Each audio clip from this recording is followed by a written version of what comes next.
अस्सलामु अलैकुम दोस्तों, पेश खिदमत है आज की हॉरर स्टोरी क्वार्टर नंबर 313, एक बदरूह की कहानी। अंजना, क्या मैंने चौंक कर हुसन को देखा? अंजना, उसने दोबारा दोहराया। कौन अंजना? किधर है? मेरे पूछने पर उसने कोई जवाब दिए बगैर अपनी छोटी उंगली से एक तरफ इशारा कर दिया। मैंने मुड़कर देखा, हस्बे तवक्का वहां कोई नहीं था। मुख्तसर से गुसल खाने में जहां मैं अपने 6 साला बेटे हसन को नहला रही थी, हमारे अलावा किसने होना था? मैंने 1-2 मरतबा उससे फिर पूछा कि वो क्या कह रहा है, मगर उसने कोई जवाब ना देने पर मैं दोबारा काम में लगकर भूल भाल गई। हसन हमारा अकलौता बेटा है, यानी मेरा और तनवीर का। तनवीर मेरे शोहर रेलवे में मुलाजिम हैं। चंद दिनों पहले तक हम मुल्तान में रहते थे, जहां मेरा ससुराल है। अभी थोड़ी दिन पहले तनवीर की पोस्टिंग यहां इस छोटे से शहर बहरामपुर में हो गई, तो हम यहां आ गए। तनवीर को रेलवे कॉलोनी में एक क्वार्टर अलाट हुआ था, क्वार्टर नंबर 313। एक मुख्तसर 2 कमरों, सहन और किचन और छोटे से गुसल खाने पर मुश्तमिल ये घर हमारे मुख्तसर फैमिली के लिए बहुत था। तनवीर कोई बड़ी पोस्ट पर नहीं थे, उनकी तनख्वाह बस इतनी थी कि हमारा बमुश्किल गुजारा होता, क्योंकि वो अपने वालिदैन को भी खर्चा भेजते थे जो कि मुल्तान में रिहाइश पजीर थे। हसन को मैंने करीब ही एक स्कूल में दाखिल करवा दिया। आहिस्ता आहिस्ता आसपास के चंद घरों से मेरी जान पहचान बढ़ने लगी, जहां तकरीबन मेरी ही उम्र की ख़वातीन थी, जिनमें सबसे ज़्यादा और जल्दी मेरी दोस्ती रेहाना से हो गई। रेहाना के शोहर भी रेलवे में मुलाजिम थे। उनको ये नौकरी अपने वालिद के तवस्सुत से मिली थी, वो भी रेलवे मुलाजिम थे। रिटायरमेंट के बाद उनकी सीट उनके बेटे को मिल गई। रेहाना के 2 बच्चे थे, वो हसन के स्कूल में ही पढ़ते थे। हम दोनों अक्सर मिल बैठते, दुनिया जहान की बातें करते, अपने बच्चों के प्रॉब्लम्स डिस्कस करते और आखिरकार रेलवे मुलाजमीन की कम तनख्वाह, महंगाई, बेतहाशा हो जाने और गुजारा मुश्किल से होने पर हमारी बातों की तान टूट जाती। रेहाना एक दरमियान शक्ल सूरत की, बहुत ज़्यादा और बढ़ बढ़कर बातें बनाने वाली दिलचस्प औरत थी। मुझे उसकी कंपनी में बहुत मज़ा आता। तनवीर भी मुतमिन थे कि इस नई जगह पर आकर हम बहुत जल्द हर तरह से सेट हो गए हैं। हमारे घर के आसपास के तमाम पड़ोसी अच्छे और शरीफ थे। छन छन छन। एक रात जब हम सब सो रहे थे कि एक आवाज़ से मेरी आंख खुल गई। घुंघरुओं की मध्यम आवाज़, हल्की तिबले की झंकार के साथ। उस वक़्त पहला ख्याल मेरे जहन में आया कि शायद तनवीर ने टीवी चलाया हुआ है। अपने 2 कमरों में से एक कमरे को मैंने अपने हिसाब से ड्राइंग रूम बनाया हुआ था। वहाँ एक पुराना सोफ़ा और टीवी रखा हुआ था, मगर तनवीर तो बेखबर मेरे बराबर में सो रहे थे। उनकी तो इस आवाज़ से आंख तक ना खुली। कमरे में मौजूद तीसरे छोटे से पलंग पर हसन बेखबर सो रहा था। मैं थोड़ी देर उठकर बैठी रही। जब आवाज़ आहिस्ता आहिस्ता बंद हो गई तो मैं फिर लेट गई, मगर देर तक मुझे नींद ना आ सकी। सुबह में ये रात वाला वाक़या मेरे जहन से निकल गया। चंद दिनों बाद जब तनवीर ड्यूटी पर थे और हसन स्कूल गया हुआ था, अचानक मुझको अकेले घर में घबराहट होने लगी। एक अजीब सा वहम सताने लगा। उस रात वाला वाक़या भी याद आ गया। मैंने घड़ी पर नज़र डाली। अभी हसन के घर आने में अच्छा खासा वक्त था। मैंने दुपट्टा ओढ़ा, घर में ताला लगाया और रेहाना के घर आ गई। रेहाना का घर मेरे घर से चंद मिनटों के फासले पर ही था। रेहाना किचन में थी और उसके ससुर बरामदे में बैठे अखबार पढ़ रहे थे। मेरे सलाम के जवाब में उन्होंने शफकत से मेरे सर पर हाथ फेरा। तबस्सुम, तुम अब्बा मियाँ के पास बैठो, मैं चाय ला रही हूँ। उसने किचन से हाँक लगाई। मैं उसके ससुर के पास ही बैठ गई। वो मुझसे अहवाल वगैरह पूछने लगे, कहाँ से आई हो, कितने बच्चे हैं, कहाँ रहती हो, वगैरह वगैरह। मेरे बताने पर कि हम लोगों को क्वार्टर नंबर 313 अलाट हुआ है, वो एकदम से चुप से हो गए। मगर वो घर तो बरसों से बंद पड़ा था, वो गोया हुए। जी हाँ, मैंने किसी कदर तलखी से कहा। निहायत ही खस्ता हाल घर है, सफाई करके थक गई हूँ, साफ होकर नहीं देता। सुना है बरसहा बरस से खाली था। उस वक़्त रेहाना चाय लेकर आ गई और हम दोनों उसके कमरे में आ गए। उस दिन रेहाना के साथ इधर उधर की बातों के बाद मेरा जहन हल्का हो गया और सब कुछ दिमाग से फिर से निकल गया। मगर अगले ही दिन शाम को रेहाना मेरे घर मौजूद थी। तनवीर ड्यूटी से आकर कमरे में आराम कर रहे थे। मैं रेहाना को ड्राइंग रूम में ले आई। तुम बैठो, मैं चाय लाती हूँ, फिर आराम से बातें करेंगे, मैंने उससे कहा। अरे दफ़ा करो बातों को, मैं एक इंतहाई अहम बात बताने आई हूँ, रेहाना ने कहा। जोश से उसका चेहरा सुर्ख हो रहा था। खैरियत तो है, क्या हुआ? मैं थोड़ा घबरा गई। असल में जब तुम कल आई और अब्बा मियाँ को मालूम हुआ कि तुम लोग 313 में शिफ्ट हुए हो तो वो परेशान हो गए। कहने लगे कि ये घर असीब ज़दा है। क्या कह रही हो रेहाना? मेरे दिल को कुछ हुआ। मैं नहीं कह रही, अब्बा मियाँ ने कहा है। उसने डरी हुई निगाह चारों तरफ डाली। या तो इस घर में कोई रहता नहीं है, और अगर कोई रहने की कोशिश करता है तो उसको बहुत ही बुरे हालात से गुजरना पड़ता है। ऐसा कई बार हो चुका है, इसलिए इस घर को किसी को अलाट नहीं करते। आखिर तनवीर भाई को ये ही घर क्यों दिया? इसलिए कि कोई और घर खाली नहीं था, और कॉलोनी से बाहर किराए पर घर लेना हम लोग अफोर्ड बिल्कुल नहीं कर सकते। खोए खोए अंदाज में मैंने जवाब दिया। अब्बा मियाँ बता रहे थे, बहुत पहले जब वो खुद बहुत छोटे थे, इस घर में एक बहुत खूबसूरत नाचने वाली रहती थी। क्या नाम था उसका? हाँ, शायद अंजना देवी। क्या अंजना? मैं चौंक गई। हाँ, ये बहुत ही पुरानी बात है, क़याम पाकिस्तान से भी पहले। तो एक दिन उस अंजना मैडम के किसी आशिक ने जलन में आकर छुरी से उसका काम तमाम कर दिया। बस वो दिन और आज का दिन उसकी रूह, बल्कि बदरूह, इस घर में मंडलाती रहती है। शुरू में तो वो लोगों को नज़र तक आती थी, मगर अब बस उस घर में किसी को नहीं टिकने देती। तूने तो मुझे डरा दिया रेहाना। डराया नहीं, वो संजीदा हुई।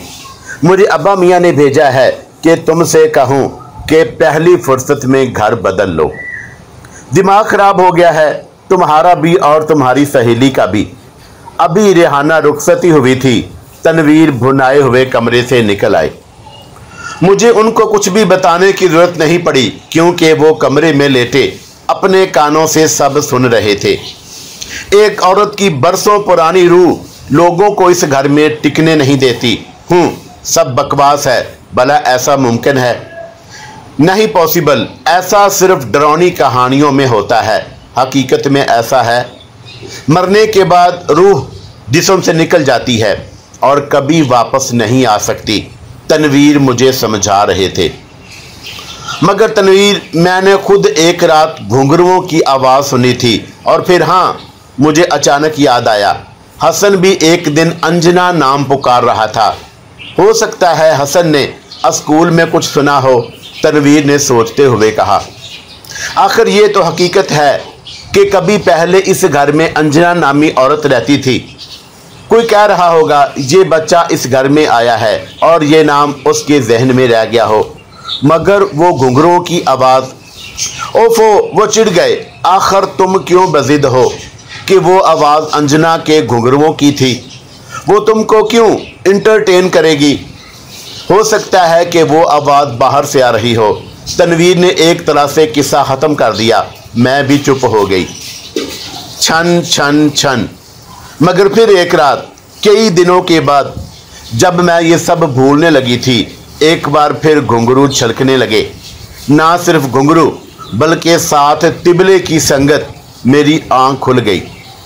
حسن اپنے پلنگ پر اور تنویر میرے برابر میں بے خبر سو رہے تھے۔ گھنگروں کی آواز آہستہ آہستہ تیز ہو رہی تھی اور اس آواز کے ساتھ طبلے کی سنگت بھی بڑھ رہی تھی، جس طرح دو اپنے فن میں انتہائی ماہر لوگ مظاہرہ کر رہے ہوں۔ مگر اس آواز میں قطعاً کوئی خوبصورتی یا کشش نہیں تھی، بلکہ یہ آواز، یہ جھنکار انتہائی پر اسرار تھی، بہت ڈرونی، بہت منحوس۔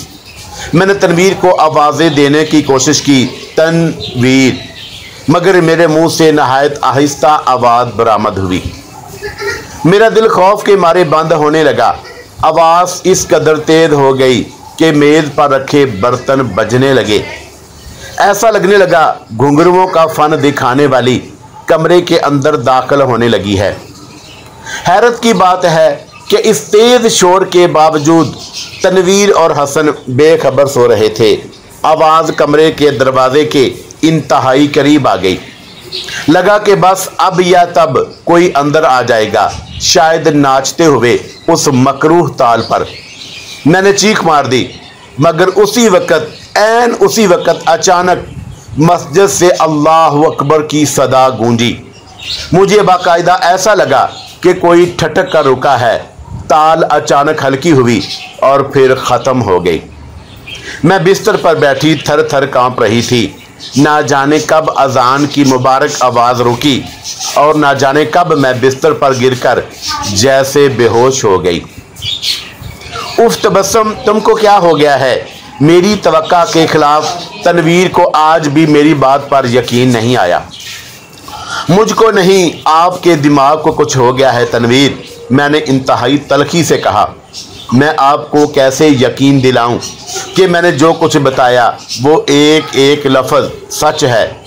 اگر اس وقت اذان نہ ہوئی ہوتی تو وہ شیطان کمرے میں داخل ہونے ہی لگا تھا۔ پھر نہ جانے سوچ کر اس وقت بھی میں لرز گئی۔ اصل بات یہ ہے تبسم، تنویر میری حالت دیکھ کر نرم پڑ گئے۔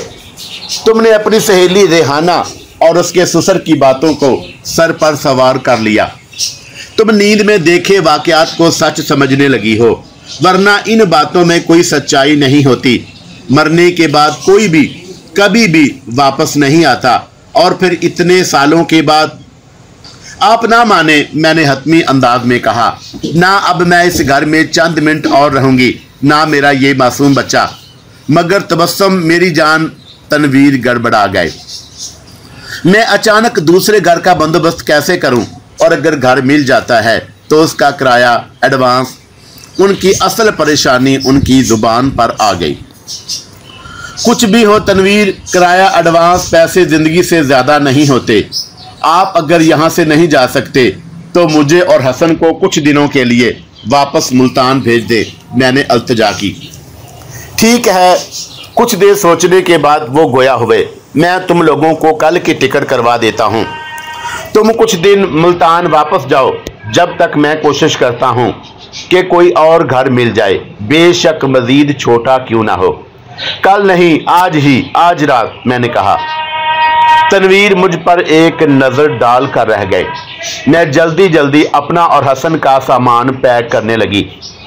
ایسا نہیں تھا کہ میں تنویر سے جان چھڑا رہی تھی، بلکہ اب اس گھر میں مزید ایک رات گزارنے کا مطلب میرے لیے کسی مصیبت کو دعوت دینے کے برابر تھا۔ شاید وہ بدروح صرف میری دشمن تھی، میں نے سوچا، کیونکہ تنویر کو تو نہ وہ کبھی محسوس ہوئی، نہ وہ کبھی خوف زدہ ہوئے۔ جب تنویر ہم دونوں کو ٹرین میں بٹھانے لگے تو میری آنکھوں میں آنسو آ گئے اور میں نے ان کے ہاتھ پکڑ لیے۔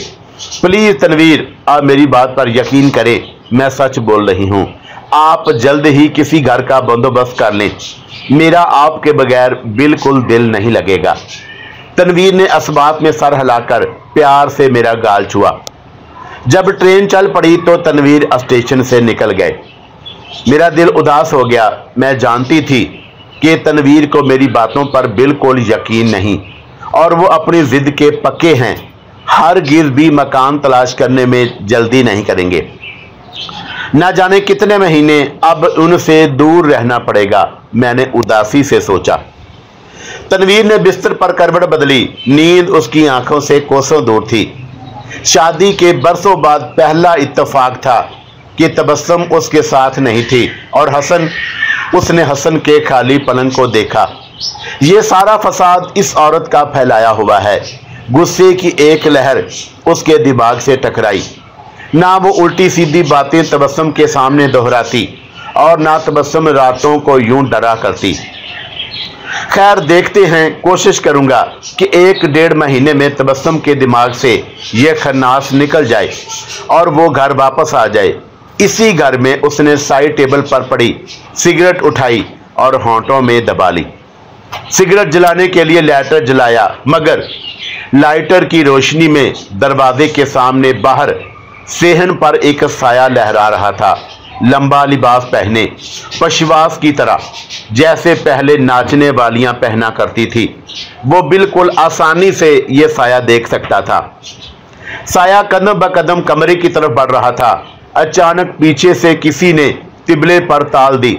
साये की गुफ्तगू वाले कदम बढ़े, फिर तिबले की राल, फिर घुंघरों के कदम तेज झंकार के साथ, और फिर साया कमरे में दाखिल हो गया। तनवीर कैसे मुंह से सिगरेट गिर गई। साया ऐन उसके सामने रुक चुका था, मगर घुंघरू और तिबले की आवाज बेदस्तूर आ रही थी। इस कदर तेज के मेज पर रखे बर्तन और रर्द से बज रहे थे। साया जो के एक नौजवान, हसीन मगर मकरू औरत की झलक मार रहा था, ऐन उसके मुकाबल आकर खड़ा हो गया। उसने नाचने वालों का सा लिबास पहना हुआ था। बाल चुटिया की सूरत घुटनों तक आ रहे थे, मगर बुरी तरह उलझे हुए। होंठों पर सुर्ख लिपस्टिक बुरी तरह थोपी गई थी। उसके चेहरे पर शैतानी मुस्कुराहट नमूदार हुई। तनवीर बुरी तरह कांपने लगा। कौन हो तुम? रंजना, औरत के मुंह से मिनमनाती आवाज निकली। चलो मेरे साथ। कहां? बेमुश्किल उसने पूछा। गुस्ल खाने में, मैं वहीं रहती हूं। उसने आगे बढ़कर तनवीर की कलाई पकड़ी। उसका लमस कतन गैर इंसानी और बेहद सख्त था। तनवीर ने आयतल कुर्सी पढ़ने की कोशिश की, मगर उसका मुंह जैसे बंद हो गया। वो उसे घसीटती हुई सेहन में ले जाने लगी। आखिरी मंजर जो तनवीर ने देखा वो ये था कि उस औरत की गर्दन पर बुरी तरह कटी हुई थी, जिसमें से उसके अंदर का गोश्त तक साफ नजर आ रहा था। कौन? तबस्सुम। हेलो। हाँ रेहाना, तुम इतनी सुबह अचानक? हाँ तबस्सुम, समझ नहीं आ रहा कैसे तुमको इतला करूं। एक बुरी, बहुत बुरी खबर है। खुदा के लिए रेहाना, क्यों, क्या हुआ? तनवीर भाई, उनका इंतकाल हो गया है। वो तुम्हारे घर के गुस्ल खाने के सामने गिरे हुए थे। शायद हार्ट अटैक हुआ था। फोन का रिसीवर तबस्सुम के हाथ से गिर गया। अल्लाह हाफिज मेरे दोस्तों, अल्लाह हाफिज।